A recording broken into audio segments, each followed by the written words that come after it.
সাকিব আল হাসান বা মাশরাফি বিন মুর্তজা যদি অভ্যুত্থানের ভিতরে ভয়েস রেজ করতো তাহলে কিন্তু তারা বিশ্ববরণ্য নেতা হয়ে যেতে পারে। মেয়েদেরকে বিশেষ করে তাদের খেলার পরিবেশ যাতে তৈরি হয় সেইটার জন্য চেষ্টা করব। তারা পারে নাই, কিন্তু আমি এই কাজটা করতে চাই।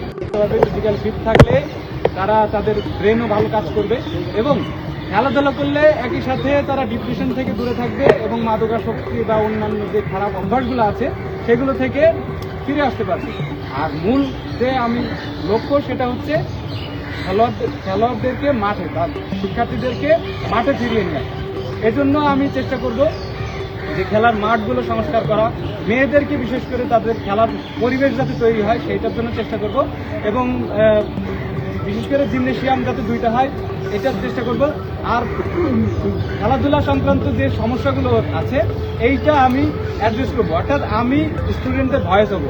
আপনারা জানেন এই অভ্যুত্থানে যদি যারা খেলোয়াড়, আন্তর্জাতিক মানে খেলোয়াড়, তারা যদি ভয়েস রেজ করতো, আমি যদি উদাহরণ হিসেবে বলি সাকিব আল হাসান বা মাশরাফি বিন মুর্তজা যদি অভ্যুত্থানের ভিতরে ভয়েস রেজ করতো তাহলে কিন্তু তারা বিশ্ববরণ্য নেতা হয়ে যেতে পারে।